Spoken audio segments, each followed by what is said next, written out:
Hello everyone and welcome to my channel. My name is Kalika and you're gonna be a craftier person after watching this video. Lady wants coffee from a fresh pot. This happened about more than 10 years ago, but I consider it one of my finest moments. I was working at Tim Hortons, Canadian coffee chain, as an assistant manager. Half my shifts were spent in the office, the other half in the drive-thru relieving employees for breaks. It's mid-afternoon and it's pretty slow. A van pulls up on the speaker and I answer. Welcome to Tim Hortons, how may I help you? Hi, I want a medium coffee, double from a fresh pot. I don't want something that has been sitting there for hours, I want a fresh pot. It's important to note that she's talking really slowly and really loud and forceful, like she's sure we're all a bunch of high school dropouts who don't know how to make a cup of coffee. It's degrading. Our coffee pots are timed for 20 minutes from the second they stop brewing. We had this white chalk pencil thing that would write right on the hot pot, so while the lady is repeating her desire for a fresh pot, my co-worker has already made the coffee from the pot that was technically still dripping. Fresh pot, got it, please pull ahead. I tell the staff that I'm personally going to handle this, as I already know this isn't going to be the end of her rudeness. Lady comes to the window, drops her change in my open hand angrily, the coins bouncing off each other and nearly winding up in the cement outside. I roll my eyes and hand her the coffee. As I'm putting the coins into the till, I'm watching her out of the corner of my eye. She opens the lid, smells the coffee, takes a tiny sip, then... Excuse me, I wanted a fresh pot. This coffee has been sitting there for hours. No, it hasn't. My co-worker actually pulled the still brewing pot out and poured your coffee from that pot. You're wrong. I know this is old. This is not Tim Hortons coffee. Smell this. Taste this. She passes the cup to her horrified female passenger who doesn't want to get involved, but leans towards the cup and takes a sniff. See? This is not Tim Hortons coffee. I know Tim Hortons coffee. You're right, ma'am. It's Robin's coffee. What do you want us to do? Lady turning tomato red and screaming, I want my coffee from a fresh pot. I stick out my hand, grab the coffee back and start walking around the corner to the front of the store. My co-worker hands me a new coffee, but I reply, no, I have to find the freshest pot. So, once I'm around the corner out of view, I remove the old lid, stick a new lid on the coffee and wait a minute. My co-workers are watching what I'm doing and trying to cover a smirk. I return to the window, hand the coffee out and say, here you go. The lady opens the lid, takes a whiff and a long sip of the exact same coffee and... See, this is what Tim Hortons coffee should taste like. Well, that coffee came from the exact same pot as the last coffee I gave you. Her jaw drops and you can see the blood draining from her face. She takes another small sip and then... No, this doesn't taste right. Does it smell right? No, I want my money back. She hands me the coffee and I hand her back her change and she drives off. Thankfully, she never visited my store again. What was the whole point of that interaction? She made getting coffee into a 10-minute ordeal, made a fool out of herself and then left empty-handed. At least she has some shame that she's never returned, but still, I don't know why people are like this. Want to be called by your formal name? No problem, however, you must do the same. Years ago, I was working for a university as a secretary for a rather large department.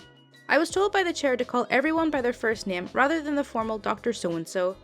I complied, and life went on with me using informal names and them doing the same for me. However, about a year later, I called Dr. So-and-so in the next room and asked a question. It was benign enough and still respectful using his first name. Not long after, I received an email. He addressed it to Risley and stated that I needed to call him Dr. So-and-so and not to use his first name. I knew this was a way to establish his superiority over me, but I wouldn't have it. I may have been the secretary, but I was still a human being who deserved respect too. Here's where the malicious compliance comes into play. I wrote him an email back, addressing him as Dr. So-and-so. I agreed to call him by his formal name, but I insisted that he do the same to me. I am no longer Risley, but Mrs. Doe. I copied the department chair and executive aide so all were in the loop. He went to the chair to complain, but she sided with me. And so it began. From then on out, it was Dr. So-and-so on every correspondence and when I spoke to him. If he addressed me as Risley, I would remind him that I wanted to be addressed as Mrs. Doe. I would not answer until he addressed me as such. This really got on his nerve.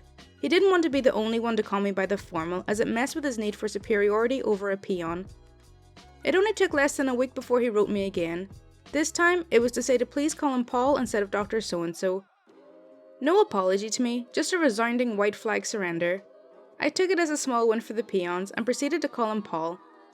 I worked in that department for 8 years and we never had another problem like this. On a side note, I always called him Dr. So-and-so in front of and to the students, as most wanted to be addressed as such in their classes. Edit. Several are stating that I'm being petty and should have addressed him as doctor since he earned that title. While I totally agree that he earned that title, he did not earn the right to treat me differently than others in the office staff just because I was a low man on the office totem pole. If all the others can address him by his first name, I should have had the same courtesy. If he insisted on the formal, so did I. I completely agree with the edit. You can ask to be addressed however you'd like, but you have to extend that same courtesy to the others around you. There was also some really good stories in the comments, and I'll show you one here. When I had just started my last job as a research coordinator, I got a shared desk and computer on a ward in the hospital I worked at. I also got work clothes from the facility management, but for some reason, doctors get white pants, everybody else gets blue pants. Administrative staff get to wear whatever. So obviously I got confused with the nurses, no big deal. I'm just not a trained nurse and not employed in a way that has direct patient care involved, my research participants aside. I tried my best to get to know everyone on a first name basis, since around here, addressing someone formally in a normal work setting can be seen as arrogant and even hostile. But shift work meant that after months I would still get to meet new people on the ward. One day, one of the nurses who knew I was doing research, but not that I was in fact a doctor, called me half annoyed, half friendly, bantering out. "Hey study nurse, if you have time to sit on your arse, maybe come over here and help us with washing this patient?" I just yelled back, "That's still doctor study nurse for you, Julia." She went pale and looked at her superior who was sitting at her desk, just nodding, holding her laughter in. We're all good friends now. All the nurses keep asking when I'll finally switch an orthopedic residency at their department, mostly because I brew some real good coffee, I assume. Submit what I have right now? Will do. In the past, I worked for a civil engineer, essentially working as an engineering intern despite lacking the certifications to be one officially. In effect, I could and did do anything he could, but it all needed signed off by him since in the end he was the licensed engineer and I was officially just a CAD technician. However, despite me not actually being licensed, my work and troubleshooting abilities were good enough that he rarely looked at any of it except if I brought parts to his attention for clarification or to suggest possible alterations or concerns. This involves one of those concerns. We were set up to do the site design for a new location of a moving business into an urban development area. The client was trying to save money, so instead of getting us to survey the site for them, they went with the lowest bidder and used someone else. That surveyor sent us a file and I go to get started, but see that the survey is dated 10 years previously. I point this out. The boss informs the client, they go to the surveyor, and the next day I get a new file dated 2 days previous, but it was the same file. They didn't resurvey, they just put a new date on the old file. You go cheap, you get cheap. Boss's take when I pointed it out was, "Not our problem, we can't verify site conditions, that's what the survey's for. If it's not accurate, that'll be his problem. We have a stamped survey saying that's what's there, so design to that." I wasn't happy with this, as I figured we should at least let the client know, but he was the boss. So I get designing. We end up with some tricky issues due to the way stormwater currently entered and left the property, combined with very strict city codes for the plot due to the urban development they had going on in the area. We have to make sure everything is pretty for visitors to the city and it matches everything that'll be built around it.